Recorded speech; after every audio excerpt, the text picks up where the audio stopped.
আসসালামু আলাইকুম প্রিয় দর্শক, অন্য মঞ্চ অনুষ্ঠানে আপনাদের স্বাগত জানাই। আপনারা জানেন যে সুপ্রিম কোর্টের আমাদের লার্নেড মহসিন রশিদ, আমাদের সিনিয়র লয়ার, তিনি এইটা জানতে চেয়েছেন যে দেশের প্রধানমন্ত্রী যে পদত্যাগ করেছেন, আমি সেই নথি দেখতে চাই। Yes. আজ পর্যন্ত সেই নথি দেখাতে পারেনি এবং রাষ্ট্রপতিকে পরবর্তী সময় তিনি বলেছেন যে আমার কাছে কোনো পদত্যাগ পত্র দেওয়া হয়নি, অন্য কাছে দেওয়া হয়েছে কিনা আমি জানি না। বাংলাদেশের জুডিশিয়ারি একটা একটা রায় দিয়েছে যে রায়টা মিথ্যা, কিন্তু মজার ব্যাপার হচ্ছে যাদের নাম আমি আপনাকে পড়ে শোনালাম, এটা তো কোনো দরকার ছিল না, তো কেন পড়ে শোনালাম সেটার তো একটা নিশ্চয় কারণ আছে। কারণ প্রথম যেই দুজন বিজ্ঞ বিচারপতির নাম বললাম, বিচারপতি ওবায়দুল হাসান এবং বিচারপতি এনায়েতুর রহমান, তারা ওই সময় ছিলেন ক্যান্টনমেন্টে। এখন আপনি বলুন, ক্যান্টনমেন্ট থেকে উনারা রায় দিলেন কিভাবে, এবং উনারা যে ক্যান্টনমেন্টে সেটা আমরা কিভাবে জানলাম? সেটা আমরা জানলাম হচ্ছে আইএসপিআর যেই লিস্টটা প্রকাশ করেছে, সেখানে আমরা জানতে পারলাম 5 তারিখের পর থেকে উনারা আপনার ওই ক্যান্টনমেন্টেই ছিলেন। আমি যুক্তির খাতিরে ধরে নিলাম তারা অনলাইনে হিয়ারিং করেছেন। অনলাইনে হিয়ারিং হতে পারে, হয়েছে। ওই অনলাইনে যে হিয়ারিং করলেন, এই অ্যাটর্নি জেনারেল আসাদুজ্জামানকে নিয়োগ দিল কে? আর ওই সময় আইনমন্ত্রী হলোই বা কিভাবে? মানে হাউ ডিড দ্যাট হ্যাপেন? কে নিয়োগ দিল? নিয়োগটা দিল কে? আমরা তো এটা জানি না। আপনি বুঝতে পারছেন ব্যাপারটা? আচ্ছা, ধরে নিলাম সেটাও হয়েছে, আমি যুক্তির খাতিরে তাও ধরে নিলাম। এখন আমার কোশ্চেন হচ্ছে যে আপনি রায়ের ভেতরে বলছেন যে প্রধানমন্ত্রী পদত্যাগ করেছেন, তাহলে কি হলো? একটা মিথ্যা দিয়ে, একটা মিথ্যা, একটা যেটা জীবনে ঘটেইনি সেটা দিয়ে একটা সরকার গঠিত করে দেওয়া হলো। তার মানে সরকারটাই ভুয়া। একদম। তো আমাদের সামনে কিন্তু একটা নজির আছে, যেটাকে আমরা ইংরেজিতে বলি প্রেসিডেন্ট। আমি জানি না আপনার এটা আপনার পড়ার কথা না, যেহেতু আপনি ওই এরিয়ার ছাত্রী না। তবে যারা আইনের ছাত্রছাত্রী তাদের অনেকেরই পড়া থাকবে পঞ্চম সংশোধনীর রায়। সেটা হচ্ছে ফিফথ অ্যামেন্ডমেন্টে যে রায়টা হয়েছে। সাবরিনা, আপনাকে সংক্ষেপে বলি। ফিফথ অ্যামেন্ডমেন্টটা হয়েছিল আপনার একটা সিনেমা হলের মামলা নিয়ে, বুঝছেন? সিনেমা হলের নাম হচ্ছে মুন সিনেমা হল। জাহাঙ্গীর ভাই, মুন সিনেমা হল তো মনে আছে নিশ্চয়ই আপনার? জি। ওই মুন সিনেমা হলকে দখল করেছিল, মানে সরকার এটাকে অ্যাকোয়ার করে নিয়েছিল 1976 সালে। জিয়াউর রহমান তখন সামরিক প্রশাসক। 77 সালে মনে হয়, বা জিয়াউর রহমান সামরিক প্রশাসক ছিল আর কি। ধন্যবাদ। তো আপনি এই অনেক বছর বিষয়টা ওই সময়ই আপনার ওই মুন সিনেমা হলের যে মালিক মনে হয় আনোয়ার সাহেব, তিনি মনে হয় মামলা করে রিট পিটিশন করেছিলেন এক্সাক্টলি যে আমার এই হল কেন সরকার অ্যাকোয়ার করবে, এটা আমার সম্পত্তি। অনেক বছর মামলা চলার পরে আদালত রায় দিয়েছে যে যেহেতু মোশতাক, সায়েম এবং জিয়াউর রহমান, এদের তিনজনের শাসন ক্ষমতাই ছিল অবৈধ, ফলে তারা এই যে অ্যাকোয়ার করেছে মুন সিনেমা হল, এটাও অবৈধ। ফলে ওই লোককে পরবর্তী সময় কিন্তু 100 কোটি টাকা দিয়ে দেওয়া হয়েছিল। আমি জানি না যে আপনি জানেন কিনা, 100 কোটি টাকা সে ভদ্রলোক পেয়েছিল। 99,99,000 কত টাকা যেন আমার মনে আছে, চেকটা সেখানে তখন প্রতিবেদন হয়েছিল। তা আমাদের দেশে কিন্তু এই নজিরটা আছে যে এইভাবে যদি অবৈধ ক্ষমতা দখল করেন, তাহলে আজ হোক কাল হোক, দশকের পর দশক হোক পরে হোক, ক্ষমতা কিন্তু অবৈধ হয়ে যাবে। যেমন এরশাদের শাসনামল, এটা সপ্তম সংশোধনী বাতিলের মাধ্যমে সেখানেও এরশাদের শাসনামলকে অবৈধ ঘোষণা করা হয়েছে। এখন আমি থার্ড পোর্শনে আসি। থার্ড পোর্শনটা হচ্ছে এমন যে কিছু রাস্তার টোকাই, যেমন হান্নান মাসুদ, তারপরে এই যে সার্জিস, হাসনাত, এরা হঠাৎ করে অতর্কিতে হামলা চালালো 12ই অগাস্ট দুপুরবেলা, সকালের দিকে সুপ্রিম কোর্টে। তারা সেখানে প্রায় 2-3 হাজার ছেলে পেলেকে নিয়ে বসলো। তারা বলল যে বিচারপতি ওবায়দুল হাসান শাহিনকে পদত্যাগ করতে হবে বেলা 1টার মধ্যে, না বেলা 2টার মধ্যে, এবং সন্ধ্যা 6টার মধ্যে বিচারপতি রিফাতকে প্রধান বিচারপতি বানাইতে হবে। এটা কে বললো? এটা হান্নান মাসুদ বললো। আমার কাছে এগুলো সমস্ত কিছুর ভিডিও ফুটেজ আছে, এখন আপনি নিজে খুঁজলেও পাবেন। তো আপনি এখন আমাকে বলেন, বিচারপতি পদত্যাগ করবে এই নির্দেশ দিয়েছিল রাস্তার টোকাইরা? ওরা কি প্রশাসন? ওরা কি সুপ্রিম জুডিশিয়াল বডি? আমাদের তো একটা নিয়ম কানুন আছে যে একটা বিচারপতি নিয়োগ দেওয়ার নিয়ম আছে, বিচারপতির পদত্যাগের নিয়ম আছে, আছে না? তো যেই বিচারপতিকে পদত্যাগ করতে হয়েছে জোরের মাধ্যমে, এবং বিচারপতি রিফাত আহমেদ আসলে একটা কুলাঙ্গার ছেলে। তার বাবা একজন খুবই ভদ্রলোক ছিলেন, ব্যারিস্টার ইশতিয়াক আহমেদের ছেলে। আমি জানি না ব্যারিস্টার ইশতিয়াক আহমেদের উপর থেকে ছেলেকে অভিসম্পাত করেছে কিনা বা করছে কিনা, বা জানি না, কিন্তু তার ছেলে রিফাত আহমেদ, তাকে প্রধান বিচারপতি বানানো হয়েছে। তো এখন আপনি আমাকে বলেন, যেই দেশে একটা রায়ের মধ্যে মিথ্যা কথা লেখা থাকে এবং ওই রায়ের উপরে ভিত্তি করে একটা সরকার চলে এবং ওই সরকার একটা নির্বাচনের মাধ্যমে আরেকটা সরকারকে আনে, এখন আপনি আমাকে বলেন সেটা অবৈধ না বৈধ? আর সেকেন্ড ব্যাপার হচ্ছে যে দুপুর 2টার মধ্যে বিচারপতিকে পদত্যাগ করতে হবে, সন্ধ্যা 6টার মধ্যে অমুককে আনতে হবে, এইটা বলে দিয়ে কোনো বিচারালয় কি চলতে পারে? আমি তো ভেবেছিলাম প্রত্যেকটা বিচারপতি লজ্জা পেয়ে নাকে খত দিয়ে বলবে যে আমরা আর বিচারালয়ে বসবোই না। আমি দেখলাম কিছু নির্লজ্জ বিচারপতি, কিছু অমেরুদণ্ডী বিচারপতি, তারা ঠিকই বিচার কার্য পরিচালনা করলেন। আমার তো তখন মনে হয়েছিল যে লয়াররা প্রতিবাদ করবেন, মানে অনেক লয়ারদেরকে তো মারধর করা হয়েছে, জুনিয়র সিনিয়র, সেটা হয়নি। আমি তো ভেবেছি কোর্ট থেকে প্রতিবাদ শুরু হবে যে বিচারপতি খারাপ ভালো পরের কথা, তুই কে, তোরা কারা, বলা হয়নি। সুতরাং আমি ওই জাহাঙ্গীর ভাইয়ের সাথে সম্পূরকভাবে এই তথ্যগুলো দর্শকদেরকে দেওয়া প্রয়োজন ছিলাম, তাই দিয়েছি। সে কারণেই আমি বারবার বলেছি, এই যে অনেকে আমাকে প্রশ্ন করে যে আপনি মাননীয় প্রধানমন্ত্রী শেখ হাসিনা কেন বলেন, এখনো আপনি কেন বলেন যে ওই প্রশাসনটা আছে, এই কারণেই বলি, কারণ আমার হিসাব তো খুবই আইনি হিসাব, যে ইউনুসের যে সরকারটা সেটা অবৈধ, সেটা গঠন করাই হয়নি। আর ওরা যা নির্বাচন করে যাকে আনবে তারাও অবৈধ। সেই কারণে এখনো পর্যন্ত বাংলাদেশের প্রধানমন্ত্রী শেখ হাসিনা। এই কারণেই বলি, এখন আমার এই কথাকে যদি কেউ যুক্তি দিয়ে বুঝিয়ে দিতে পারে, আইনের বই দিয়ে বুঝিয়ে দিতে পারে, আমি নাকে খত দিব, কানে ধরবো, ক্ষমা চেয়ে বলবো ভাই বুঝছি, সরি আমার ভুল হয়ে গেছে, আমাকে একটু বুঝিয়ে দাও। অনেক ধন্যবাদ। আমি আমি কথা বাড়াবো না, আমি শুধু প্রেসিডেন্সির কথাটা বলবো। প্রেসিডেন্সি সিভিল কমন ল, যে কমন লর বেস বা অ্যাংলো স্যাক্সন ল এর বেসিক হলো প্রেসিডেন্সি, হলো আইন। অতএব আমরা মূল সিনেমা হলের কেসটাকে বাংলাদেশের একটি আইনের ভিত্তি হিসাবে গ্রহণ করতে হয়, এবং সেটাকে যদি তুলে ধরি সামনে, তাহলে বাংলাদেশে 2024 সনের 5 অগস্টের পরবর্তীতে আজ পর্যন্ত যা ঘটছে কোনো কিছুই ঘটেনি আইনে পরিভাষায়। অতএব আমাদের বাংলাদেশের সাংবিধানিক প্রধানমন্ত্রী এখন শেখ হাসিনা। এটাই হলো সারমর্ম এই আইনের ব্যাখ্যায়। বাংলাদেশে 5ই অগস্টের পরের যে সিচুয়েশনটা হয়েছে, এটা আনপ্রেসিডেন্টেড, যেটাকে বাংলাতে আমরা বলি নজিরবিহীন। আপনি আপনার ফ্যামিলিতেও আপনি চিন্তা করবেন, দুর্যোগকালীন সময়ে টিকে থাকার জন্য অনেক সময় ব্যবস্থা রাখে, কিছু টাকা একটু হাতে রেখে দেয়, দেখবেন অনেক বাসাতে ক্যাশ টাকা রেখে দেয় যে বিপদে আপদে যদি লাগে। আমরা বলি না, আমার মা জীবন দেখেছি কিছু টাকা রেখে দিতেন, বিপদে আপদে লাগতে পারে, এটার কথা চিন্তা করে, অর্থাৎ দুর্যোগের কথা আমরা সবাই চিন্তা করি। কিন্তু আপনার লাইফে এমন ধরনের দুর্যোগও আসতে পারে যেটা আপনার যে প্রিকশন সেটাকে উতরে চলে যেতে পারে।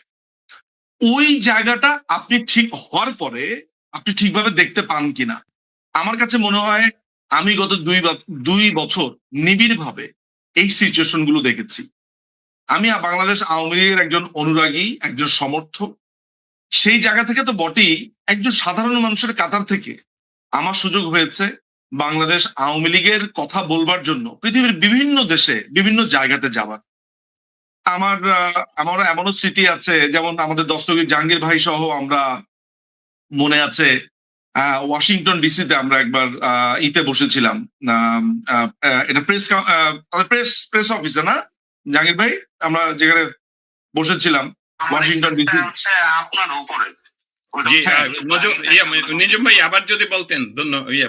না, আমরা ওই যে ওয়াশিংটনে কোথায় যেন বসেছিলাম, ওই যে প্রেস, ওনাদের যে জার্নালিস্টরা যে বসে, ওনাদের ন্যাশনাল প্রেস ক্লাব, আমাদের ন্যাশনাল প্রেস ক্লাবে। হ্যাঁ, আমার বেশি ওয়াশিংটন থেকে বলেন, পৃথিবীর কোন দেশটা আপনি, অস্ট্রেলিয়া বলেন, নিউজিল্যান্ড বলেন, কোরিয়া বলেন, মধ্যপ্রাচ্য বলেন, লন্ডন, আমেরিকা, মানে প্রত্যেকটা জায়গাতে তো আমার গত 2 বছর আমি গেছি, বিভিন্ন জায়গাতে মানুষের সাথে কথা বলেছি। আমি যেখানেই গেছি না কেন, আমার ক্ষেত্রে 2টা ঘটনা ঘটেছে। একটা হচ্ছে যে লোকালি আমি কোনো না কোনো একটা মিটিং এ বসেছি, স্পিচ দিয়েছি, কথা বলেছি, এবং সেগুলোকে ব্যতি রেখে সেখানকার কোনো কংগ্রেসম্যান, মেয়র, কোনো উচ্চপদস্থ কর্মকর্তা, তারপর বা লয়ার, তাদের সাথে আমাদের কিছু ব্যক্তিগত মিটিংও হয়েছে। কেমন এখন আমি আসি প্রথমে আপনার প্রশ্নটাতে, তারপরে হচ্ছে যে জাহাঙ্গীর ভাই যা বলেছে সেটা একটা সম্পূরক অংশটাতে লাগানোর জন্য। প্রথমত আমরা প্রস্তুত কিনা সাংগঠনিক ভাবে, দেখেন আমি আগেই বলেছি যে এই পুরো ব্যাপারটা আনপ্রেসিডেন্টেড।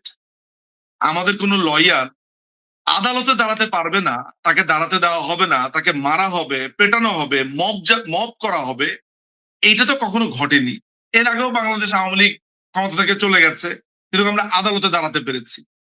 এবার কিন্তু আমাদেরকে আদালতে আমাদের লয়াররা আসতেই পারেনি। এখনো পর্যন্ত আমাদের সিনিয়র অনেক লয়াররা আদালতে আসতেই পারছে না। আসলেই তাদের উপরে অত্যাচার হচ্ছে, নিগৃহীত হচ্ছে, বাড়িঘর পুড়িয়ে দেওয়া হচ্ছে, তাই না? ফলে আপনাকে সিচুয়েশনটা বিবেচনা করে আপনাকে মাথায় রাখতে হবে। এখন আপনি যদি ধরেন অভিযোগটা এইভাবে আসে যে আমরা এখনো সংগঠিত হতে পারলাম না, আচ্ছা আমরা এরকম একটা আনপ্রেসিডেন্টেড অবস্থাতে এখন যদি আপনি লক্ষ্য করেন, আমরা রিট পিটিশন করেছি এই সরকারের এগেনস্টে, সরি আওয়ামী লীগের ব্যানের এগেনস্টে। আমরা ইউনুসের বিরুদ্ধে মামলা হয়েছে, বিভিন্ন মানুষ মামলা করেছে, হামে মৃত্যু নিয়ে মামলা হয়েছে, নানান রকমের হয়েছে। অথচ 5ই অগাস্টের পরে আপনি কখনো কল্পনা করতে পেরেছিলেন যে আমাদের কোনো লয়ার গিয়ে দাঁড়াবে? একটা লয়ার কথা বলছিল, আমি জানি না মনে আছে কিনা, তাকে পেছন থেকে হাত দিয়ে চর মারছে, আপনার মনে আছে সেই কথা? একদম। সেই জায়গাগুলো কিন্তু আমরা উত্তরণ করে এই অবস্থাতে এসেছি। ফলে এইটা এমন একটা নজিরবিহীন সিচুয়েশন ছিল যেখানে আপনি প্রচলিত যেই সাংগঠনিক পদ্ধতি আছে সেখানে অ্যাপ্লাই করতে পারবেন না। এইটা আমরা ইনভেন্ট করেছি। বলতে পারেন যে বাংলাদেশ আওয়ামী লীগ এরকম একটা সিচুয়েশনে কিভাবে টিকে থাকতে হয় সেটা আমরা আবিষ্কার করেছি, এখনো পর্যন্ত আমরা টিকে আছি। ফলে আমি একেবারেই বলবো না যে আমাদের প্রস্তুতি বা আমরা খারাপ করেছি, বরঞ্চ আমি বলবো আমরা ভালো করেছি। আমার একটা উদাহরণ দিয়ে বলি, প্রথমবারের মতো একজন আইনজীবী হিসেবে 8ই নভেম্বর আমি আন্তর্জাতিক আদালতে অভিযোগ দায়ের করি, আপনারা অনেকেই জেনে থাকবেন। সেটার আপডেটও কিন্তু এখনো পর্যন্ত এটা কিউতে আছে, ওরা তো সেটা এখনো পর্যন্ত তদন্তের জন্য তারা আনেনি। স্বাভাবিকভাবে এই কুটা তো করেছেই ইউরোপিয়ান ইউনিয়ন এবং আমেরিকান প্রশাসনের একটা একটা অংশ বলবো, তারা জড়িত ছিল। সবাইকে আমি দায়ী করব না, কিছু অংশ তো জড়িত ছিল। দুষ্ট চক্র তো সবসময় থাকে, আমেরিকা তো একটা দুষ্ট চক্র আছে। ফলে আমি পুরো ট্রাম্প প্রশাসন, ট্রাম্প তো তখন ছিলই না, বা বাইডেন প্রশাসনের সবাই যে দোষী তাও আমি বলবো না, আমি বলবো কিছু দুষ্ট চক্র বলবো। কারণ আমেরিকার জনগণ কিন্তু মুক্তিযুদ্ধের সময় আমাদের পাশে ছিল, তাদের প্রশাসনের 2-3টা মানুষের কারণে, এমনকি আমেরিকার সে সময় অনেক কংগ্রেসম্যান আমাদের পক্ষে দাঁড়িয়েছিল। এখনো অনেক কংগ্রেসম্যান, অনেক লয়ার, অনেক মানবতাবাদী, অনেক কবি সাহিত্যিক আমাদের পক্ষে কথা বলে। ফলে পুরো আমেরিকাকে আমি অ্যাজ এ হোল দোষ দিতে পারি না। আচ্ছা, যাই হোক, তো এই যে আপনি আমাকে প্রশ্ন করেছেন যে আইনগতভাবে আমরা কতটা কতটা করেছি, দেখুন আমি ব্যক্তিগতভাবে বলি, আমি তো রামগঞ্জের ছেলে, লক্ষ্মীপুর নোয়াখালীর। তো আমাদের এখানে বিভিন্ন মামলাতে ডিল করার জন্য আমাদের কিন্তু এখানে লয়ার ছিল। তিনি, আমি লয়ারের নাম ভুলে গেছি বটে, কিন্তু সেই ভদ্রলোক নানান ধরনের অপমান, মারধর করে তিনি সেখানে টিকেছিলেন। আমাদের লোকজনরা আমরা একত্রিত হয়ে টাকা পয়সা জোগাড় করে আমরা বিভিন্ন সময় বিভিন্ন মানুষকে টাকা পাঠিয়েছি। আমাদের বিভিন্ন এমপিরা যে যেখানেই আছেন না কেন তার সাধ্য অনুযায়ী টাকা পাঠিয়েছে। আমি আমি নাম বলবো না, কিছুক্ষণ আগে একটা প্রোগ্রামে আমি নামও বলেছি, এখন আর সে বলছি না। মানে একের পর এক জামিন করিয়েছে টাকা পয়সা দিয়ে। আমি এমন অসংখ্য মানুষকে চিনি, এবং কোর্টে আমাদেরকে কোনো দাঁড়াতেও দেওয়া হয়নি। এখন আমরা কোর্টে বিভিন্ন বার কাউন্সিলে আমরা জিতে এসেছি, আমাদের লয়ার আস্তে আস্তে কাজ করছে। আমি নাম বলবো না, সে নাম বললে হয়তো বা তাদের উপরে কালকে চোটপাট শুরু হয়ে যাবে। সুতরাং এর সাবরিনা, এতগুলো ঘটনা, এতগুলো কথা আমি কেন বলছি আপনাকে জানেন? কারণ আপনি আমাকে যে প্রশ্নটা করেছেন সেটা করেছেন প্রচলিত সংকটের মধ্যে একটা সাংগঠনিক বা একটা আইনি ভিত্তি কেমন হতে পারে। আমরা তো একটা নজিরবিহীন অবস্থার মধ্য দিয়ে গেছি, ফলে এইটাকে আপনি একটি নর্মাল সূত্রে ফেলতে পারবেন না।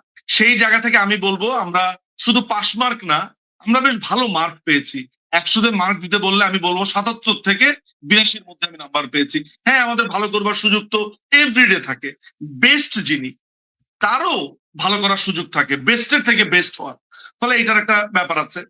আর আপনি এর আগে জাহাঙ্গীর ভাইকে যে প্রশ্নটা করেছেন আন্তর্জাতিক ভাবে, সেইটা জায়গাতে আমি একটু আপনাকে 2 পয়সা যোগ করতে পারি। সাম্প্রতিক সময় আমি ইউরোপিয়ান ইউনিয়নে একটি কনফারেন্সে গেছি, আপনি জানি না লক্ষ্য করেছেন কিনা। সেখানে আমাদের একটা মানবাধিকার বিষয়ক একটা প্রোগ্রাম হয়েছে ইউরোপিয়ান ইউনিয়নে। আমি ওই সময় একটা স্পিচ দেওয়ার সৌভাগ্য আমার হয়েছে। এই ছাড়াও আমি অস্ট্রেলিয়া বলেন, আমেরিকা বলেন, কানাডা বলেন, মানে সারা পৃথিবীর বিভিন্ন জায়গাতে, ইংল্যান্ড বলেন, এরকম বিভিন্ন বড় বড় ব্যক্তিদের কাছে গেছি যারা প্রশাসনের সাথে আছে, সরকারের সাথে আছে।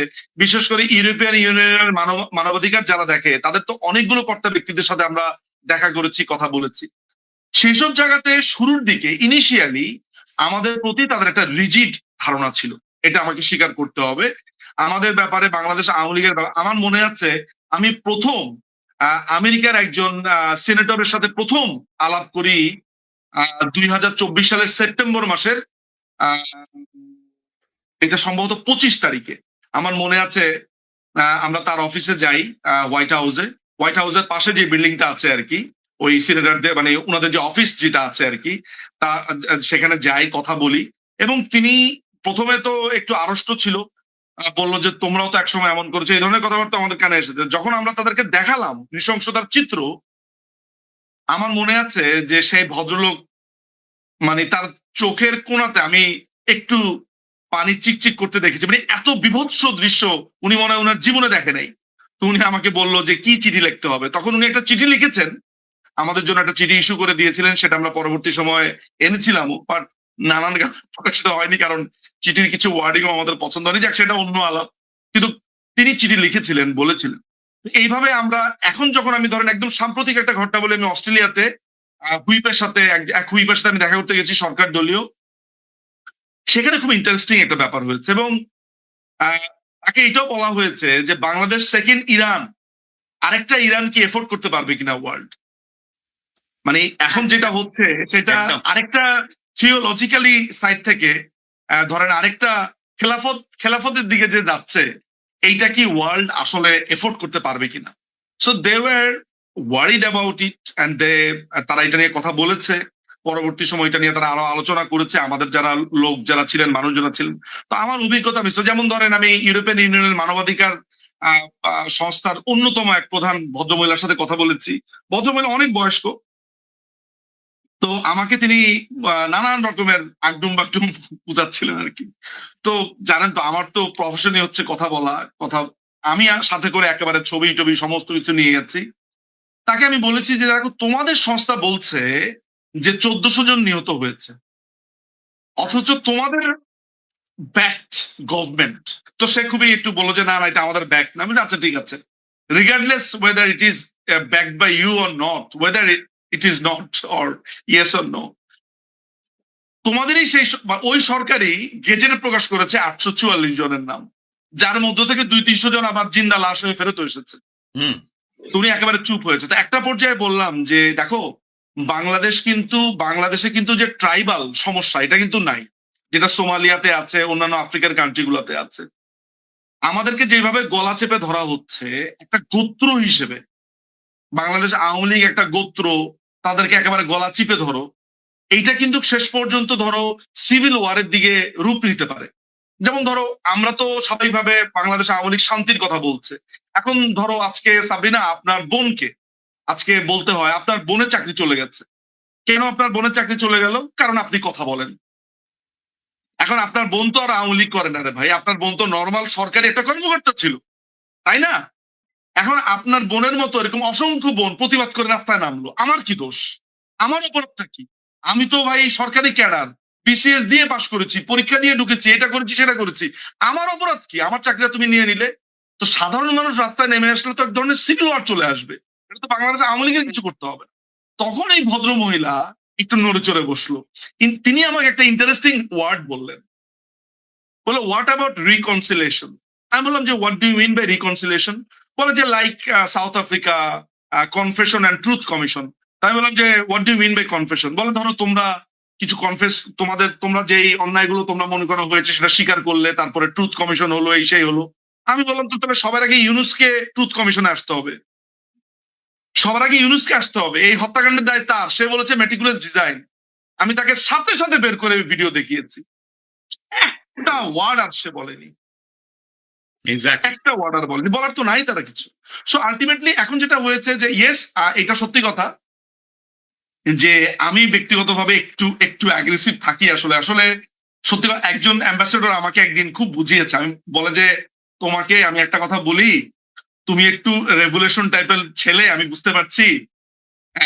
দেখো, তোমরা তো একটা গরিব কান্ট্রি, তোমাকে বাস্তবতাটা স্বীকার করে নিতে হবে। ওয়েস্টের কাছে মাথা নত করে কথা না বললে তোমরা এগোতে পারবা না। আমি বুঝি তোমার কথা, যে তুমি গিয়ে ওদের সাথে গণতন্ত্রের হিসাব তুমি ওকে দিবা কেন, আমাকে এনে দিবা কেন? তো বিশ্বাস করেন, সেই অ্যাম্বাসেডরের নাম শুনলে আপনি একটু অবাক হবেন। আমাদের প্রাক্তন এক অ্যাম্বাসেডর, এক প্রখ্যাত দেশেরই, তিনি আমাকে আলাদাভাবে ডেকে বলেছেন যে আমি বুঝি তোমার কষ্টটা। কারণ উনি তখন আমাকে বলছিলেন যে আমেরিকার কাছে তোমাদেরকে একটু নথি স্বীকার করতে হবে। তখন আমি বলছি ভাই, তো উনি তখন বলেছে যে দেখো, মানে উনি আমাকে বাস্তবতাটা বুঝালেন। তো আলটিমেটলি ব্যাপার যেটা হয়েছে, যে আমি তো যদিও এই এই এই বিভিন্ন দেশে বিভিন্ন কর্তা ব্যক্তিদের সাথে যাই, দেখা করি, বলি, এটা রিগার্ডলেস অফ আওয়ামী লীগ এবং বিএনপি, আমি এটা বাদ দিই।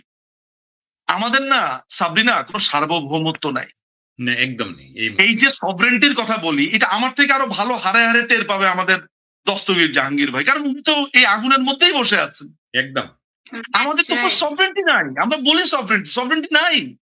আপনাকে স্বীকার করে নিতে হবে you are in living in a colony. Now you have to decide which colony you belong to, British colony or American colony. আপনি এইটাকে স্বীকার করে তারপরে আপনি অন্য আলাপ করেন। এই যে যারা এখন ক্ষমতাতে আছে, তারা কি কারো আশীর্বাদ ছাড়া ক্ষমতাতে আছে বলে মনে হয়? শুধুমাত্র বঙ্গবন্ধু কন্যা সেই কলোনিতে থাকতে চান নাই, কলোনিতে থাকতে পারবেন না, সেটার কারণে তাকে আজকে এই অবস্থার মধ্যে আমাদেরকে পড়তে হয়েছে। বঙ্গবন্ধু, চিলির আয়ান্দে, সুকর্ণ, তারপরে তারপরে আপনার মোসাদ্দেক, ইরানের মোসাদ্দেক, তারপরে এটার নাম কি, আপনার আরো উদাহরণ আছে। আপনার আয়ানদের কথা তো আমি বলেছি, কঙ্গোর লুমুম্বা। সো এরকম অসংখ্য উদাহরণ আমি আপনাকে দেখাতে পারবো। তারপরে ধরেন ফিদেল ক্যাস্ট্রোকে তারা কিছু করতে পারেনি, চেষ্টা করেছে দেবী, তাই না? সুতরাং বাস্তবতাটা হচ্ছে যে আপনি পশ্চিমের কাছে মাথা নত করবেন, বলতে হবে ইক্তাদায়তুল বেহাদ আল ইমাম, হ্যাঁ, দেন টক। এই হচ্ছে ঘটনা। আমার কথা অনেকেরই ভালো লাগবে, অনেকেরই ভালো লাগবে না, কিন্তু এটাই বাস্তবতা। সংঘবদ্ধ স্বাধীনতা বিরোধী এবং সাইবার সন্ত্রাসীদের শেখ হাসিনা সরকারের বিরুদ্ধে অপপ্রচারগুলোকে আপনি যদি ভালোভাবে পর্যবেক্ষণ করেন, এই অপবাদ এবং অপবাদ অর্থাৎ সত্য মিথ্যা মিলিয়ে অভিযোগগুলো ছিল শেখ হাসিনা সরকার দুর্নীতি করছে, শেখ হাসিনা সরকার মানবাধিকার লঙ্ঘন করছে, শেখ হাসিনা এবং শেখ হাসিনা সরকার বাংলাদেশকে ভারতের কাছে বিক্রি করে দিয়েছে। এই তিনটা অভিযোগের মধ্যে আমি অনেকবার বলেছি, একেবারে গুগলে, অনলাইনে, বিদেশি গোষ্ঠীগুলো বা বিভিন্ন বিদেশি প্রতিষ্ঠান, জাতিসংঘ, যে আর যদি আরো ভালোভাবে ধরেন ট্রান্সপারেন্সি ইন্টারন্যাশনাল, যে যারা এই দুর্নীতি সংক্রান্ত তথ্যাদি বিশ্লেষণ করে এবং ফলাফল প্রকাশ করে, আপনি সবকিছু বিশ্লেষণ করলে দেখবেন যে শেখ হাসিনা সরকারের আমলে কিন্তু তুলনামূলক দুর্নীতি কমেছিল। এটা নিয়ে অবশ্য পিনাকি কিছুদিন আগে আবার তার পদ্ধতিতে দেখিয়ে দিয়েছে যে না, শেখ হাসিনা সরকারের সময় আমরা যেটা বলি সেটা সত্য। কিন্তু সত্য কথা হলো যে শেখ হাসিনার 15-16 বছরের শাসন আমলে বাংলাদেশের তুলনামূলক দুর্নীতি কিন্তু কম ছিল। হ্যাঁ, হয়তো দুর্নীতির পরিমাণ অর্থের মাপে বেশি হতে পারে। এর কারণ হলো যে শেখ হাসিনা তো বাংলাদেশের অর্থনীতিটাকে একটা ব্যাপক বাড়িয়ে দিয়েছিলেন। অর্থাৎ যে অর্থনীতির সাইজটা এখন মনে পড়ছে না, মানে কোথা থেকে উনি কোথায় নিয়ে এসেছিলেন, 5 গুণ বাড়িয়ে দিয়েছিলেন উনি 16 বছর রাষ্ট্র শাসন করে, খুব সম্ভবত। অর্থাৎ আমাদের যে জিডিপি, যেটা গ্রস ডোমেস্টিক প্রোডাক্ট, তো এইরকম একটা অবস্থায় দুর্নীতির আপেক্ষিক মাত্রা কমলেও দুর্নীতির টাকার পরিমাণ হয়তো বেড়েছিল। কিন্তু শেখ হাসিনা সরকারের সাফল্য এটা যে তিনি আপেক্ষিক মাত্রা কমিয়েছিলেন, কিন্তু অপপ্রচারটা এমন ভাবে চলেছিল যে এইটাই বুঝি সবচেয়ে দুর্নীতিগ্রস্ত সরকার ছিল বাংলাদেশের। তারপর শেখ হাসিনা সরকারের বিরুদ্ধে 2 নম্বর অভিযোগ ছিল যে গুম খুন এইসব তারা করছে। এইটা একটা অভিযোগ ছিল যে মানবাধিকার লঙ্ঘন করে শেষ করে দিচ্ছে। অথচ আমরা যদি সকল ডেটা বিশ্লেষণ করি, দেখব যে আসলে শেখ হাসিনা বলুন, আওয়ামী লীগের বিরুদ্ধে যত ধরনের মানবাধিকার লঙ্ঘন করা হয়েছে আওয়ামী লীগকে কেন্দ্র করে, সেই 1975 সালে বঙ্গবন্ধুর সপরিবার হত্যাকাণ্ড থেকে শুরু করে 21শে আগস্টের গ্রেনেড হামলা, কিংবা 2001 সালের আওয়ামী লীগ এবং সংখ্যালঘু নিধন, কিংবা এই 24-এর জঙ্গি উত্থানের পরে আবার আওয়ামী লীগ এবং সংখ্যালঘু নিধন, এগুলোর তুলনায় আসলে শেখ হাসিনা সরকারের যেসব গুম খুন যা যত আপনি অপবাদের, সেটা আসলে সংখ্যায় অনেক কম ছিল। আরেকটা অপবাদ যেটা আমি পরিপূর্ণভাবে অস্বীকার করি এবং আমি পৃথিবীর যে কোনো জায়গায় এটা প্রমাণ করে দিতে সক্ষম যে ভারত এবং বাংলাদেশের মধ্যে যে সমস্যাগুলো বিদ্যমান, এটা পৃথিবীর যে কোনো দুটি পাশাপাশি দেশের ক্ষেত্রে বিদ্যমান, কম বা বেশি। সেই জিনিসগুলোকে কেন্দ্র করে বারবার বলা হচ্ছিল যে শেখ হাসিনা বাংলাদেশকে ভারতের কাছে বিক্রি করে দিয়েছিলেন। এটা অবশ্য অনেকে এটাকে গুরুত্ব দিতে চান না, আমি কিন্তু ব্যাপারটাকে গুরুত্ব দিই। আমি মনে করি যে এইটা বলে বলে কিন্তু বাংলাদেশের একটা বড় অংশের মানুষের মগজ ধোলাই করা হয়েছে। এর মধ্যে কিছু লোক আছে তারা মগজ ধোলাই ছাড়াই এটাকে উদ্দেশ্যমূলক ভাবে ব্যবহার করে, আবার অনেক নিরীহ মানুষ আছে যাদের মগজ ধোলাই করা হয়েছে। এটা এতবার বলা হয়েছে যে সবাই ভাবে যে না, কিভাবে না কোথাও ভারতের কাছে বাংলাদেশ বিক্রি করে দিয়েছে। সেগুলা ওই যে বলে যে সীমানায় হত্যা হয়, তারপরে পানি দেয় না, পরে বাংলাদেশের ভিতর দিয়ে ভারতের মাল সামানা পরিবহন করা হয়, অস্ত্রগুলা বারুদ পরিবহন করা হয়, নানান এখানে প্রচার অপপ্রচার মিলে অনেক জিনিস আছে। এবং শেখ হাসিনা নিজেও বা উনি এবং উনার সরকার কখনো ভারত থেকে যেসব সুবিধা উনি নিতেন সেগুলা বর্ণনা করেন নাই। সেগুলো আমরা কিছু কিছু শুধু তার সরকারের পতনের পর ইউনূসের আমলে আমরা জানতে পারলাম, যখন ভারত তার ভেতর দিয়ে আমাদের ট্রান্সশিপমেন্টটা বন্ধ করে দিল, যেটাতে বশির এই দস্যু ইউনূসের বাণিজ্য উপদেষ্টা বশির নিজে স্বীকার করেছিল এতে বাংলাদেশের বছরে 2 থেকে 2.5 কোটি টাকা খরচ হচ্ছে, মানে ক্ষতি হচ্ছে। এবং বাংলাদেশের তো এখন রপ্তানি অনেক, আসলে আমাদের এত ভিডিও করা দরকার বক্তব্যগুলো আমি করব ধীরে ধীরে আপনাদের সহযোগিতা পেলে। বাণিজ্যিক ভিত্তিতে এই ভিডিও করি না, কারণ বাণিজ্যিক ভিত্তিতে ভিডিও করলে সবার দিকে তাকাতে হয়। আমি আসলে এখানে শুধু শেখ হাসিনার দিকে তাকিয়ে থাকি। যা বাংলাদেশে অন্তত মুক্তিযুদ্ধের পক্ষে যারা 24-এর জঙ্গি উত্থানের পরে যারা শেখ হাসিনার পক্ষে কলম হাতে নিয়েছেন, কিংবা কণ্ঠ, আমার মতো দুর্বল কণ্ঠ কিন্তু দাঁড়িয়ে যাচ্ছে কণ্ঠ হিসাবে, তো যারা কণ্ঠ ব্যবহার করছে তাদের মধ্যে আমার মতো মনে হয়, আমি অন্তত দেখিনি যে শেখ হাসিনাকে এত কড়া সমালোচনা করে আর কি। সমালোচনা আমরা করব, আমি অন্তত করে যাব, কিন্তু এই জায়গাটায় দেখেন পরিপূর্ণভাবে শেখ হাসিনা বঙ্গবন্ধুর মেয়ে এই জন্য, এবং বঙ্গবন্ধু বাংলাদেশকে পৃথক করে ফেলছে পাকিস্তান থেকে, শেখ হাসিনা বাংলাদেশে উন্নয়ন করছে, শেখ হাসিনা বঙ্গবন্ধুর মেয়ে, শুধু এই জন্য এই অপবাদটা নিয়ে আসে ভারতের বিরুদ্ধে। শেখ হাসিনা শত শত চুক্তি করেছে, গোলামির চুক্তি।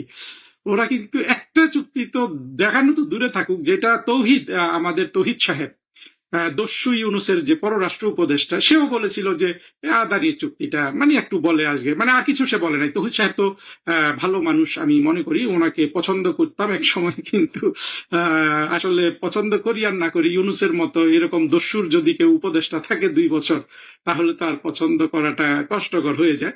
উনিও বলেছেন যে না, ওই মানে আসলে এগুলো কথার কথা। ভারত বাংলাদেশের মধ্যে একটা ফ্রেন্ডশিপ ট্রিটি ছিল 25 বছরের, সেটা শেখ হাসিনা সরকারই আর নবায়ন করেনি। আমার মনে হয় যে সে চুক্তিটা নবায়ন করা যেত। ওই চুক্তিটা যদি আমার কাছে থাকতো, এটা আমার মনে হয় অনলাইনে সার্চ করলে পাওয়া যাবে, কারণ অনেক ডকুমেন্টকে আমরা গোপন ডকুমেন্ট মনে করি, কিন্তু এগুলো আসলে আমি দেখলাম যে শুধু গুগলে গেলে খুঁজে পাওয়া যায়। ওই চুক্তিটা খুব বেশি বড় না, 25 বছর মেয়াদী ফ্রেন্ডশিপ ট্রিটি বা মৈত্রী চুক্তি, চুক্তিটার নামও ভুলে গেছি। আমি 2001-2-3 সালে ফরেন মিনিস্ট্রিতে সাউথ এশিয়া ডেস্কে কাজ করি, তখন আমি এই চুক্তিটা পড়েছিলাম। এখন মনে নাই, কিন্তু এটুকুন মনে আছে যে আমি এই চুক্তিটা তারও আগে বহু বছর ধরে পড়ার জন্য অপেক্ষা করছিলাম। যেভাবে বিএনপি, তখন তো আর জামাত এত ছিল না আসলে ওই সময়টায়, তখন আমরা এই বাংলাদেশের স্বাধীনতা বিরোধী দল বলতে, আমি অবশ্য তখনও বিএনপির বন্ধু ছিলাম, এখনো আছি।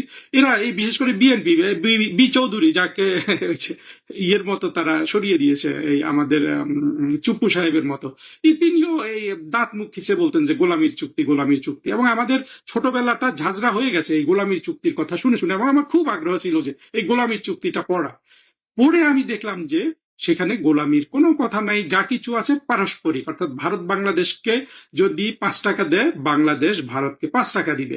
বাংলাদেশের ইতিহাসে একটা মাত্র এইভাবে যদি আপনি বলেন যে আমাকে 5 টাকা দাও, তুমি আমাকে 5 টাকা দিলে, মানে তুমি আমার থেকে 5 টাকা নিলে আমাকে কিন্তু 10 টাকা দিতে হবে, এই ধরনের চুক্তিকে যদি আপনি গোলামির চুক্তি বলেন, তাহলে বাংলাদেশের ইতিহাসে একটাই গোলামির চুক্তি হয়েছে, সেটা হয়েছে ইউনূসের আমলে।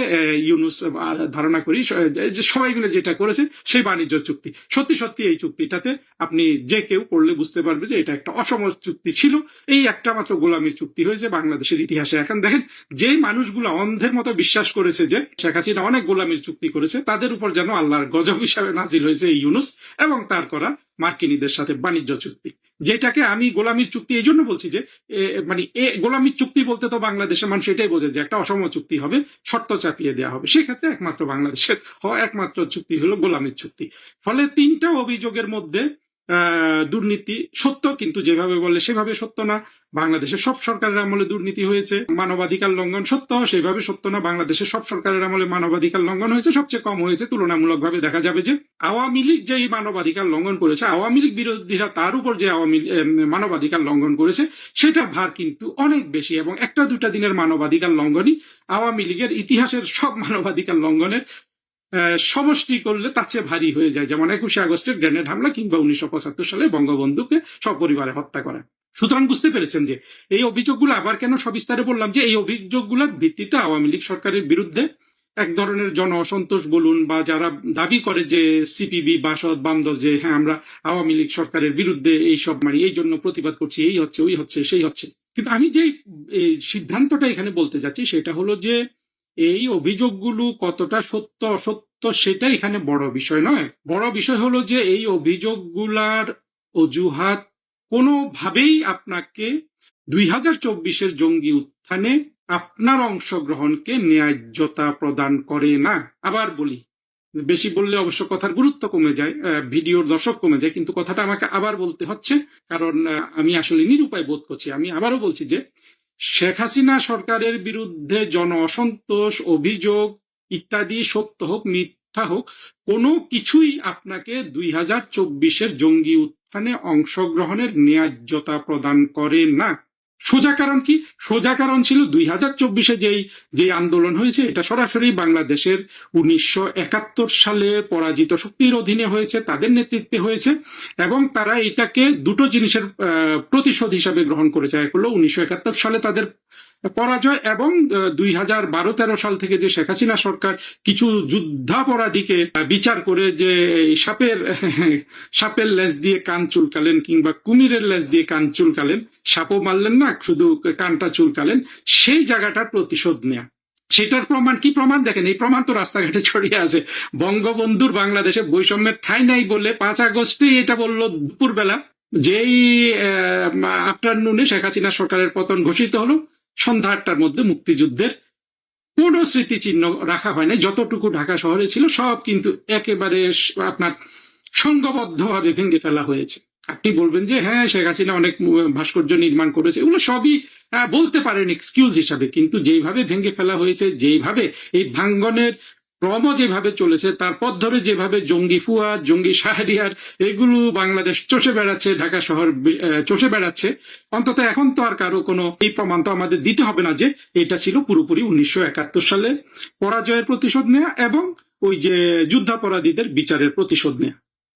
প্রতিশোধটা এমন ভাবে নিচ্ছে, আমাদেরকে এমন ভাবে বুঝিয়ে দিচ্ছে যে যেই আদালতে নিজামি মুজাহিদি এদের ফাঁসি হয়েছিল, সেই আদালতে তারা আবার শেখ হাসিনারও ফাঁসি দিয়ে দিয়েছে। এমন এইরকম আপনার মানে মধুর প্রতিশোধ। আপনি যদি স্বাধীনতা বিরোধীদের পার্সপেক্টিভ থেকে দেখেন, ফুয়াদ, শাহরিয়ার কিংবা যারা আছে জঙ্গি, বা এই যে সরাসরি যে জঙ্গিগুলো ওই আন্দোলনটা অংশগ্রহণ করেছিল, এই যে হাসনাত, সার্জিস, এদের পার্সপেক্টিভ থেকে দেখলে তো ইচ্ছে মধুর প্রতিশোধ আমরা তো ইতিহাসে খুব কম দেখি যে এত সুন্দর প্রতিশোধ। যে আদালত শেখ হাসিনা গড়ে তাদের মানুষকে বিচার করলো, সেই আদালতে একই বিচার কিন্তু শেখ হাসিনাকে ফিরিয়ে দেওয়া হলো, 3 নেতাকেও মৃত্যুদণ্ড দিয়ে দেওয়া হলো। আমরা শুধু যদি ফলাফলটা দিয়ে বিচার করি তাহলে এটা আর কোনো যুক্তিতে আপনি বিচার করতে পারবেন না যে এটা 1971 সালের প্রতিশোধ ছিল না। 1971 সালের মুক্তিযুদ্ধের পরাজয়ের প্রতিশোধের জন্য কোনো আন্দোলনে অংশগ্রহণ করার জন্য কোনো অজুহাতই ন্যায়সঙ্গত না। সেই অজুহাত শেখ হাসিনা কত গুমখুন করেছেন, শেখ হাসিনা কয়বার ভারতের কাছে বাংলাদেশকে বিক্রি করে দিয়েছেন, শেখ হাসিনা কয় লক্ষ কোটি টাকা বিদেশে পাচার করেছেন, সেগুলো এই শেখ হাসিনা সরকারের, আমি এগুলাকে অপরাধ হিসাবেও যদি গণ্য করি, এর কোনো অপরাধই আপনার এই 2024-এর জঙ্গি উত্থানের অংশগ্রহণের আপনাকে বৈধতা দেয় না। সোজা কথা, এটা বুঝতে হবে। এটা আগে না বুঝলেও এখন বুঝতে হবে, এবং এই অনুযায়ী কিন্তু ভবিষ্যতে বাংলাদেশের মুক্তিযুদ্ধের পক্ষে শক্তিকে সিদ্ধান্ত গ্রহণ করতে হবে। এবং আমি এর আগেও কয়েকটা ভিডিওতে বলেছি যে এই আন্দোলনে অংশগ্রহণ করাকে যারা ভুল হিসাবে বলেছেন। এর মধ্যে অনেকে কিন্তু বাংলাদেশে সেই উদাহরণ স্থাপন করেছেন, এবং সেই উদাহরণ কিন্তু সিপিবি, বাসদ, বা বাসদ তো আসলে কোনো দলই না, সিপিবি কে আমি শুধু একটু রেসপেক্টের জায়গায় দেখতাম। সিপিবি টিপিবি যারা এটা কিন্তু কেউ কিন্তু সৎসাহস নিয়ে তারা যে একটা বড় ষড়যন্ত্রের ফাঁদে পড়ে অংশগ্রহণ করেছিল, এটা কিন্তু তারা কিন্তু এখনো প্রকাশ্যে বলে নাই। তাদের যেসব নেতা আতেল এগুলো আছে, তারা কিন্তু যেইভাবে কণ্ঠ বড় করে এখনো টেলিভিশনে কথা বলে, এইটা তাদের অপরাধ হিসাবে গণ্য হবে, এবং এরা কিন্তু বাংলাদেশের রাজনীতিতে ভবিষ্যতে অলরেডি অপ্রাসঙ্গিক হয়ে গেছে। দেখুন, একটা মাত্র বিবেকবান মানুষ বড় বড় রাজনৈতিক নেতাদের মধ্যে এইটা প্রকাশ্যে স্বীকার করেছেন, এবং তিনি এমন সময়ে তিনি এই ভুলটা স্বীকার করেছেন যে ভবিষ্যতে দেখবেন যে এই মানুষটা বাংলাদেশের রাজনীতিতে টিকে যাবেন। আমি আজকে তার ইন্টারভিউ করেছি, দুঃখের বিষয় ইন্টারভিউটা আপনারা শুনবেন, কিন্তু আসলে সাউন্ডটা ভালো ছিল না আমাদের তরফ থেকে, আর উনি এত মুরব্বী যে আমি লজ্জা পাচ্ছিলাম ওনাকে বলতে যে আপনি আরেকবার বের হয়ে আসুন। প্রফেশনাল হলে বলতো, আমি তো বোঝেন আসলে ইন্টারভিউ নেওয়া বা এগুলোতে কথা বলা কোনোটাতেই প্রফেশনাল না। কিন্তু অ্যাডভোকেট মহসিন রশিদ, বাংলাদেশ মুসলিম লীগের প্রাক্তন সভাপতি, অবশ্য মুসলিম লীগকে কেউ এত খারাপ করে কেন দেখে আমি বুঝি না, মানে দেখার কিছু নাই। মুসলিম লীগ একটা বনেদি রাজনৈতিক দল, ঢাকা শহরে এটার জন্ম, বাংলাদেশে মুসলিম লীগ থাকবে, এতে কিন্তু আসলে আমাদের কোনো আপত্তি থাকা উচিত না। আমি ভেবেছিলাম যে অ্যাডভোকেট মহসিন রশিদ মুসলিম লীগেই থাকবেন, বাট উনি বললেন যে ওনার কলিগদের সাথে ওনার মত পার্থক্য হচ্ছে, তারা এখনো ভুলে আছে, উনি শুদ্ধতায় ফিরে এসেছেন, আর উনি এখন আর মুসলিম লীগের সভাপতি নন।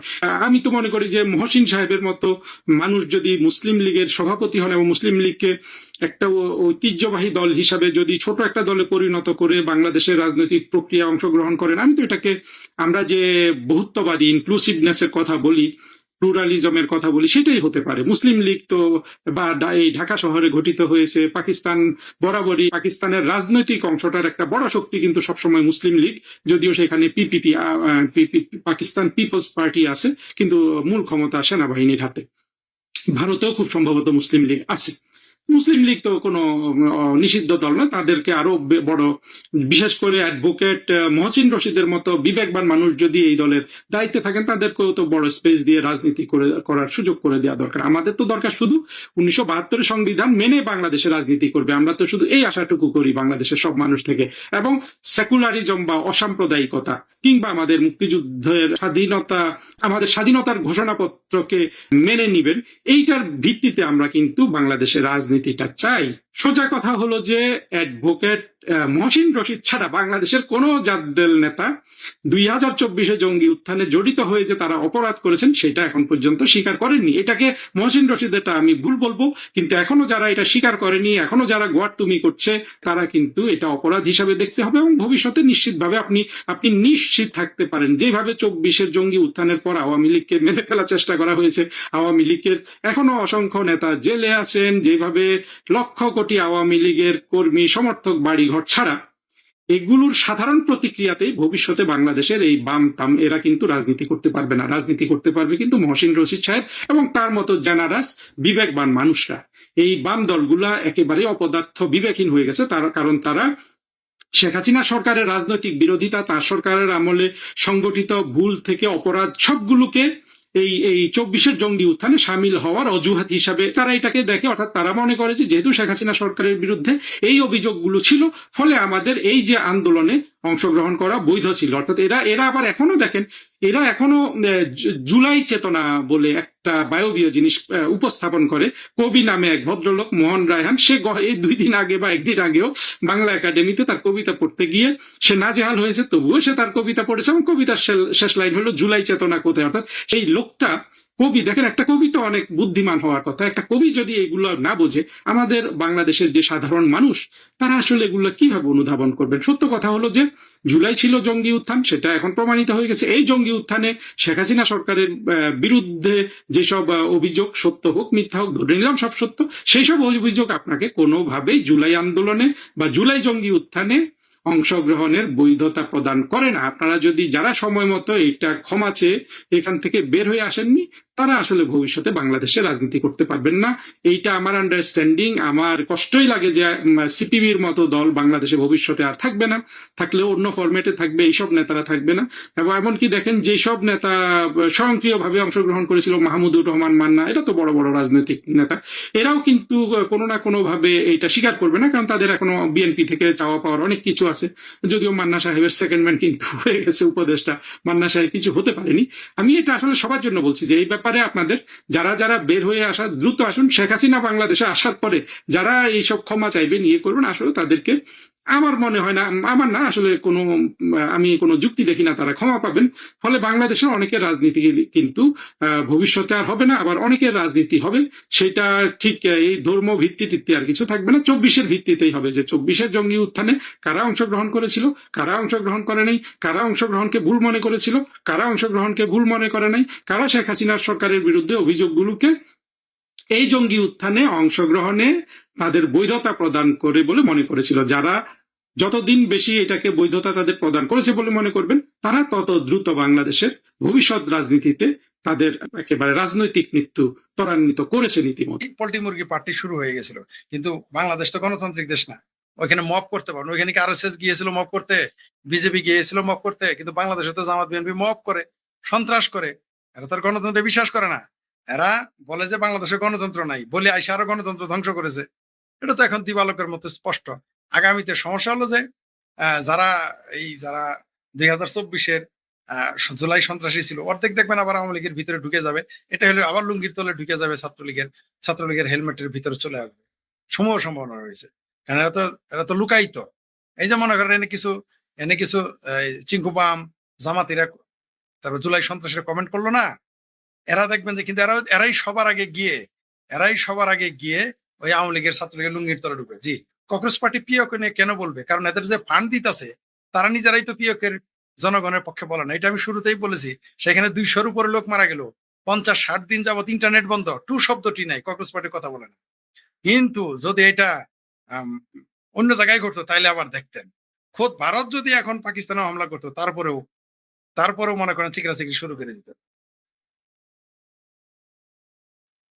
তবে এই যে আন্দোলনের মাধ্যমে তারা শিক্ষামন্ত্রীকে পদত্যাগ করতে পারছে, তারা এটাকে তো তারা অ্যাচিভমেন্ট মনে করে। হ্যাঁ, তারা তো এদের অ্যাচিভমেন্ট না, এদের যারা পাঠাইছে তাদের অ্যাচিভমেন্ট। কংগ্রেস পার্টি কোথাকার কোন কংগ্রেস পার্টি? কি এর এটা তো একটা ভুয়া ব্যাপার। যেমন যে গণ অধিকার পরিষদ আছে, আমরা এখন গণ অধিকার পরিষদ খুঁজে পান, তারা তো গণ অধিকার পরিষদ দিয়ে শুরু, তারা হয় কেউ জামাতে গেছে, কেউ বিএনপিতে গেছে। তো কংগ্রেস পার্টি বলতে আসলে কিছু নাই। এদেরকে ওই চিঙ্কুবামেরা, তারপরে মূল ইসলামী জঙ্গিবাদীরা, বিদেশি এনজিওরা তাদের পাঠাইছে, তাদের দিয়ে কাজ করাইতেছে। ওদের কিসের সফলতা? কোথাকার কোন অভিযোগ করছি নাকি? ও ভারতেও একটা এমএলএ হইতে পারবে, জামানত হারাই ফেলবে, আর ভোট দিবে কে? কিন্তু ওকে দিয়ে সন্ত্রাস করিয়ে আরো বহুত প্ল্যান ছিল, ভারতের বিরুদ্ধে ষড়যন্ত্র বড় নস্যাৎ করে দিয়েছে। নরেন্দ্র মোদীর ওই ভিডিওটা সারা পৃথিবীর সকল রেকর্ড ভেঙে ফেলেছে। এক ভাষণে সব ঠান্ডা। আরো 3 ঠান্ডা মিলিয়ন, হবে। 3 24 মিনিট। ঘন্টায় 3 মিলিয়ন। বরং এই কংগ্রেস পার্টি এমন কাজ করলো যে 29 সালে বিজেপি আরো বেশি আসনে ক্ষমতায় আসবে। সেই জন্য বিজেপি চুপচাপ। বিজেপি এটাকে ক্যাশ করে ফেলেছে। এরা বুঝতেই পারবে না কিভাবে কি করবে। বিজেপি এত বোকা দল, বিজেপি এত বোকা, তাদের জোট কি ছোট? তাদের জোট আছে না। জি, এখানে জেলাশন সাইদিন রহস্য কি ওনার গ্রামের নাম তো সাইদ খালি, ওইখান থেকে সাইদি নামটা আসছে। হ্যাঁ, এটা এমন কোন ইয়া না, সেটা সৈয়দ বা আরব বংশোদ্ভূত এটা না, সাইদ খালি ওনার গ্রামের নাম। ওটা জামাতে জিজ্ঞেস করেন। জামাতে আপনি যদি মোটামুটি কোচিং সেন্টারে থাকেন, আপনি অধ্যাপক হয়ে যেতে পারবেন। জামাতের পক্ষে সবই সম্ভব। কোচিং হ্যাঁ, অধ্যাপক তো অনেক অধ্যাপক কোচিং সেন্টারের কারণে সেটা। তবে এই ঘটনাটা ওনাকে সবচেয়ে দিছে, শান্তি দিছে, এই ইয়ার ঘটনাটা, ওই রাষ্ট্রপতির ঘটনাটা, এটা আড়াল হয়ে গেছে। ওনার যে নিজের রাষ্ট্রপতির ঘটনা। রাষ্ট্রপতির পদত্যাগের কারণে এই যে জামাতের ডাকাত গাজী নজরুল ইসলামের যে লম্পট্য, সেটা একটু ঢাকা পড়ে গেছে। আর আপনার অদ্ভুত ব্যাপার, এই গাজী কিন্তু ডাকাত ছিল। ঠিক আছে, এই গাজী কিন্তু ডাকাত ছিল, ডাকাতি করে ধরা খাইছে এবং তাকে পিটিয়ে তারই দিয়ে পেশাব খাওয়ায় তার বাড়িতে তারা পাঠাইছিল। ফরিদ ভাই, আপনি একজন নাস্তিক হয়ে কিভাবে হিন্দুত্ববাদীদের সাপোর্ট করেন? আপনি কখনো কংগ্রেসের সমর্থনে কথা বলেন না, আর আওয়ামী লীগের আদর্শের সঙ্গে কংগ্রেসের আদর্শ যায় বিজেপি না, অবস্থানটা পরিষ্কার করবেন। যিনি কমেন্ট করেছেন তিনি আমার লাইভে সেটা বললেন, আপনার চেহারাটা একটু দেখা, এটা বলেন, উত্তর দিব। ফাতরামি বাদেন, আপনারা চিনি কিন্তু, আপনারা কোন ধরনের বদমাইশ আমরা আপনাদের চিনি। সুপার রুস্তম দেখেন না, আমাদের মতো সামনে এসে বলেন, জবাবটা দিয়ে দিব। আমি কারো সাপোর্ট করব না করব আপনাকে বলবো, আপনারা নাস্তিক ভাই ইউনুসের সমর্থন দিচ্ছেন কেন? ইউনুসের মতো মাদার ফাঁকার, ইউনুসের মতো সৎকর জঙ্গিবাদীকে সাপোর্ট দিচ্ছেন কেন? আপনাদের মতো নাস্তিক হয়ে, আপনাদের মতো নাস্তিক জামাতের সাপোর্ট করছেন কেন? ফাতরামি চোদান মিয়া, হ্যাঁ? আপনারা যে নাস্তিক হয়ে যে দৃক শহীদুলের সমর্থন করছেন কেন? আপনারা নাস্তিক হয়ে আপনারা নাস্তিক হয়ে ওই কাশ্মীরের জঙ্গিদের সমর্থন কেন? আপনারা নাস্তিক হয়ে হামার জঙ্গিদের সমর্থন করেন কেন? এই জবটা আগে দেন তো দেখি, তারপর আমার জবটা আপনাদের আমি দিতেছি। আপনারা নাস্তিক হয়ে ওই জুলাই জঙ্গিদের সমর্থন কিভাবে দিলেন? এই সন্ত্রাসীদের কিভাবে দিলেন? ফাতরামি করেন আমার এখানে এসে। পাকিস্তানের দালালি খুব ভালো, মানে শেখ হাসিনার সাথে গেলে ওটা খুব খারাপ, খালেদা জিয়ার সাথে বললে খুব ভালো, ওটা জায়েজ। হ্যাঁ, তুমি না আসছো কেন? তুমি পাকিস্তানি দালাল এখানে আসছো কেন? আমি শেখ ফরিদ যদি বিজেপির সাধারণ সম্পাদক হইতাম, তোমার মতো পেয়ারা পাকিস্তানিদের হাগা বন্ধ করে দিতাম। আমি শেখ ফরিদ যদি বিজেপির সাধারণ সম্পাদক হইতাম, পাকিস্তানের পায়খানা বন্ধ করে দিতাম, হালুয়া টাইট করে ফেলাইতাম।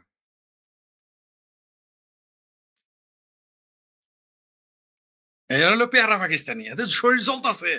এরা হলো হয় বাঙ্গু পেয়ারা পাকিস্তানি, আর নইলে জামাতি, আর নইলে সিংকুবাম, এই জন্য জ্বলে। আমি তো শেখ ফরিদ আমার নাম, আমি এলাম সিংকুবা আমার জামাতিদের জম। তোদের চুলকানি লাগাবে, তোদের সূত্রা পাতা দিয়ে ডলবো, বুঝতে পারছো ভাবির বলা? জামাতি আর সিংকুবামদের সূত্রা পাতা ডলাই আমার কাম। এত ভাল পারো কেন? আরো কেবল ধরলে ট্রেলার দেখাইতেছে, অক্টোবর থেকে দেখবা সিনেমা দেখাম। বলছি তো অক্টোবর থেকে তো আসবো প্রফেশন, তখন বুঝতে পারবা ভাবির বলারা কাহাকে বলে। তুমি না আইসো কার দালালি করতে? আমি তো ইউটিউবে ভারতের দালালি করি, বিজেপি দালালি করি, তুমি এনে কার লোম ছিটতে আইসো ভাবির বলা? তুমি এনে কেন সেটা আগে বলো।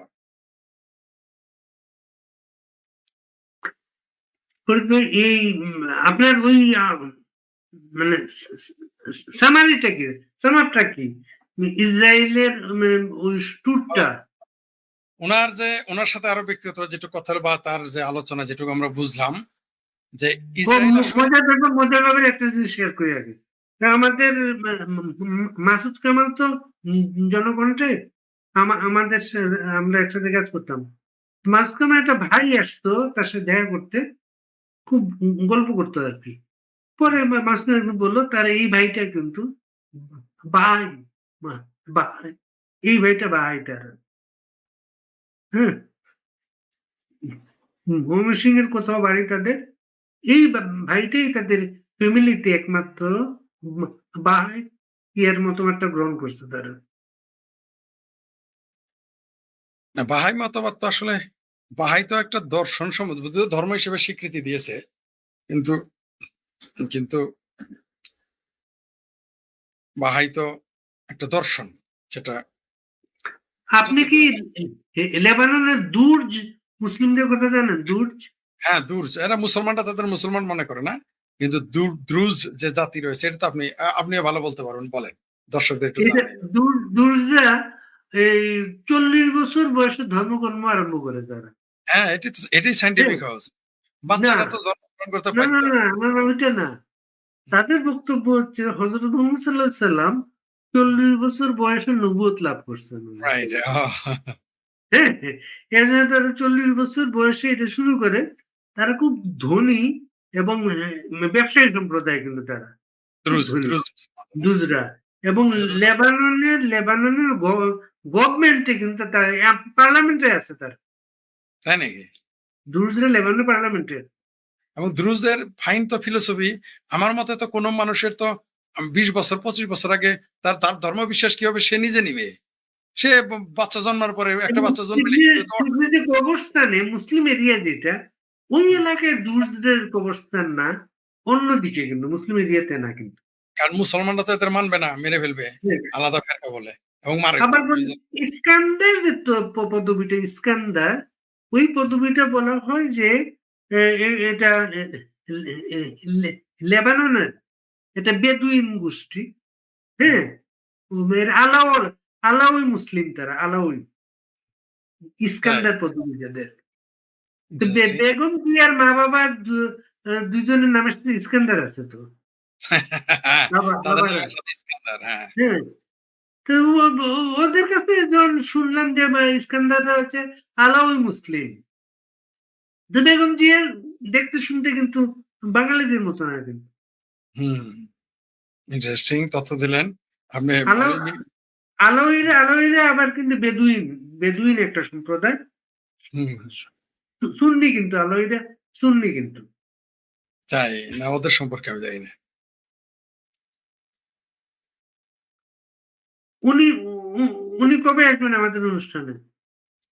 উনি উনার সময় খুব কম, তো আমি আলোচনা করে আপনাকে জানাবো কবে তাকে আনা যায়, নিয়ে আসবো আপনার এখানে, সমস্যা নেই। এবং খুবই গুরুত্বপূর্ণ আলোচনা ওইখানে করা যেতে পারে, আমরা দুইজনেই পরস্পর তাকে প্রশ্ন করব, খুব ভালো হবে। ঠিক আছে, দরকার আছে ইসরায়েল সম্পর্কে আচ্ছা, আমাদের জানা। আচ্ছা, আরেকটা বিষয় অনেকেই বলছেন যেটা এই যে দিল্লির এই যে আন্দোলনটা, হুম, দিল্লির এই আন্দোলনের প্রভাব হুম। শেখ হাসিনার ফেরাতে কোনো প্রভাব ফেলবে কিনা? না না না, এটা কোনো কথা হবে না। শেখ হাসিনা ফেরার সাথে এটা কোনো সম্পর্ক নেই। ইভেন মনে করেন যে এই ককরোচ পার্টি যদি এই সরকারের পতনও ঘটাইতো, দিল্লির বিজেপি সরকার, তাতেও কিছুই করতো না। বরং কংগ্রেসের সাথে তো শেখ হাসিনার রাজনৈতিক মানে বাংলাদেশ আওয়ামী লীগ এবং বাংলাদেশের সম্পর্ক কি খারাপ? এই বাংলাদেশ সৃষ্টিতে তো কংগ্রেসেরই হাত রয়েছে। ইন্দিরা গান্ধী কোন দলের ছিল? বরং সম্পর্ক তো আরো ভালো হবে, সম্পর্ক তখন আরো ভালো হবে আমি মনে করি। এখনো ভালো, তখন আরো ভালো হবে, কোনো সন্দেহ নেই। আর আর ভারত তো কোনো সিদ্ধান্ত দলীয় ভাবে নেয় না, রাষ্ট্রীয় ভাবে। আপনি দেখেন, ভারতে এই মুহূর্তে 4 থেকে 5 হাজার রাশিয়ান সৈন্য রয়েছে। রাশিয়ার সাথে সামরিক চুক্তি করেছে সর্বদলীয় সম্মতি ক্রমে, সর্বদলীয় সম্মতি নেওয়ার পর এটা ঘটিয়েছে। তারা সেখানে রাশিয়ার সৈন্যদের ঘাঁটি করতে দিয়েছে।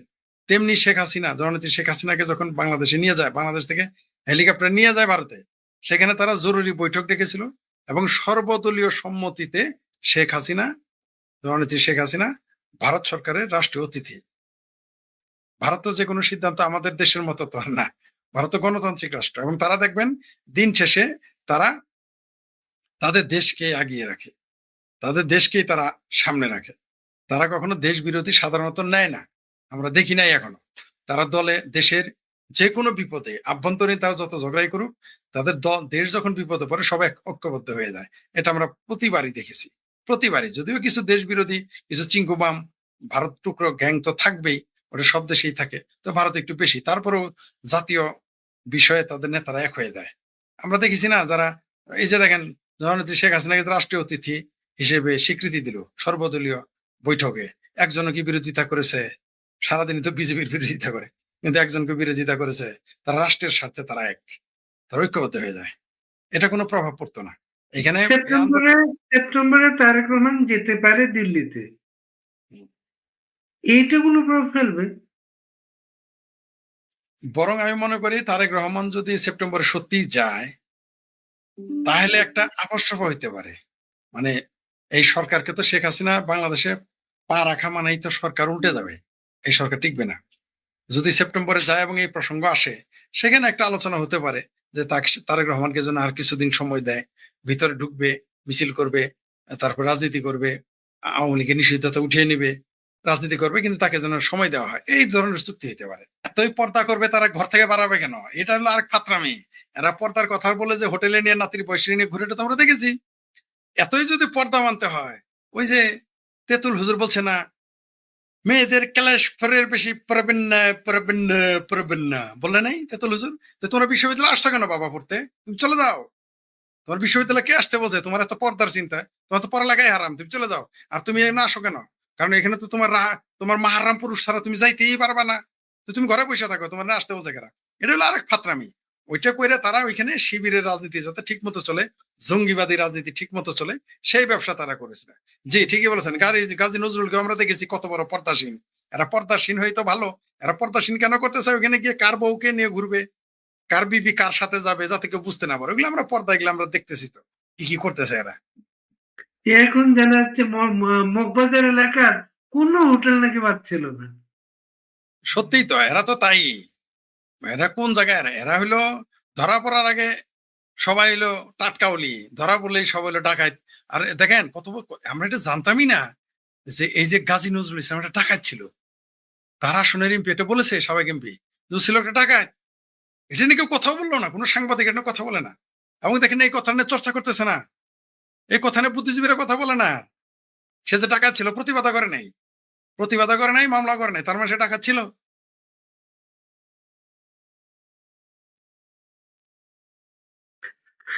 আমরা শেষ করবো আজকে, ফরিদ ভাই কি দিয়ে শেষ করবেন আজকে? শেষ করব এটা নিয়ে যে ওই যে যেটা জননেত্রী শেখ হাসিনা বলছেন যে এই বর্ষাকালটা যেতে দেন, বাংলাদেশের মানুষের পেটে ভাত নাই, চাকরি নাই, ফ্যাক্টরি বন্ধ হয়ে যাচ্ছে, দেশের অর্থনীতি কোথায় ছিল 6-এ সেটা নেমে আসছে 2-এ। সুতরাং বাংলাদেশের জনগণ এদের একটাকেও পালিয়ে যেতে দেবে না। এই জামাত, হেফাজত, সামরা নাইবির, বিএনপি এবং আমার ভাবির পোলা কেউ রেহাই পাবে না। কিন্তু সমস্যা হচ্ছে যে এই চিঙ্কুবাম গুলো আর জামাতি গুলো আবার সেই আওয়ামী লীগের লুঙ্গির তলে ঢুকে যাবে, হেলমেটের ভিতরে লুকাবে, কারণ এরা তো গুপ্ত থাকতে ভালোবাসে। এই জন্য এদের ধরতে একটু সমস্যা হবে। কিন্তু যারা মুক্তিযুদ্ধের পক্ষে তারা সতর্ক থাকবেন, এদের আর সুযোগ দেওয়া যাবে না। এই কাজী নজরুলদের, ডাকাতদের আর আর সুযোগ দেওয়া যাবে না। আর লুঙ্গির নিচে হেলমেটের নিচে আসতে দেওয়া হবে না। আর বাংলাদেশের জনগণ অবশ্যই ডিসেম্বরের মধ্যে তাদের অর্থনৈতিক মুক্তি, রাজনৈতিক মুক্তি আসবে বলে আমি মনে করি। ভালো আর থাকবেন। এই আর্মি গুলো কোথায় যাবে, এই যে হাসিনুটা যেগুলো আছে? আর্মি যারা কাঠ খেয়েছে তারা আংরা হাঁকবে, জনগণ তো ছাড়বে না, জনগণ তো এদের ছাড়বে না। ভাবির পোলা আওয়ামী লীগ আসবে কিনা, সমস্যা হলো তুমি নিজেই তো আওয়ামী লীগের লুঙ্গির তলে পলাবা, এটা হলো সমস্যা। আসবে তো বটেই, ঠেকাইতে পারবা না। ঠেকাইতে তোমাদের কোনো মাইল লাঙ্গা আওয়ামী লীগের আশা ঠেকাইতে পারবে না, কেউ পারবে না। ওয়াকার ব্যারাকে যেদিন যাবে সেই দিনই তোমাদের তক্তে তাউস কিভাবে তাসের ঘরের মতো উড়ে যায় দেখবা। ওয়াকার তোমাদের যে কয়দিন পাহারা দিয়ে রাখতে পারবে ওই কয়দিনই তোমাদের সাফাসাফি, ফালাফালি, কুদাকুদি, নাচানাচি। ওয়াকার নাই, তোমরাও নাই। ওয়াকার নাই, ভাবির পোলারা নাই। ওয়াকার নাই, জামাত নাই। ওয়াকার নাই, বিএনপি নাই। ওয়াকার নাই, চামড়া নাই, পীরেরা নাই, থাকতে পারবে না। আমি একটি মজার কথা বলবো এখানে, বুঝছেন, 2001-এ যে নির্বাচন হয় সেই নির্বাচনে কিন্তু আমাদের প্রতিবেশী ভারত চেয়েছিল যে বিএনপি জামাত জোট ক্ষমতায় আসুক। তারা চেয়েছিলেন যে শুধু ক্রস বর্ডার ইনসার্জেন্সি কন্ট্রোল নয়, ক্রস বর্ডার টেরোরিজম কন্ট্রোল নয়, বাংলাদেশ ভারতকে ট্রানজিট এবং গ্যাস পর্যন্ত দিয়ে দেবে। এবং এটা কিন্তু প্রচুর, কিন্তু ওই সময় ওই অপোজিশন পার্টিগুলো বলতে যে শেখ হাসিনা সরকার ভারতকে গ্যাস দিয়ে দিচ্ছে, কিন্তু শেখ হাসিনা সরকার কিন্তু কিছুই দেয়নি। So Bharat, I think they are not very happy যে Awami League really did not do lot of things for us. এবং that was perhaps the negotiations they had. যে বিএনপি ক্ষমতায় গেলে 2001-এ তারা they can pursue this issues. নতুন যে আমন্ত্রণ পত্রটি এসেছে ব্রিক্স সামিটে বিশেষ অতিথি হিসেবে যোগদানের, সেটি অত্যন্ত গুরুত্ব সহকারে দেখবেন এবং ব্যক্তিগতভাবে আমি মনে করি উনি যাবেন। এখানে যুক্তরাষ্ট্রের তরফ থেকে একটি বাধা আমি মনে করি হতে পারে, সেটা হলো ডলারাইজেশন যে প্রসেসটা। কারণ ডলারের যদি চাহিদা কমে যায়, definitely it will effect US economy. So সেই কনটেক্সটে হয়তো বা তারা নাও চাইতে পারে, যেহেতু বাংলাদেশে মনে করে তারা বাংলাদেশকে প্রেশার দিয়ে অনেক কিছু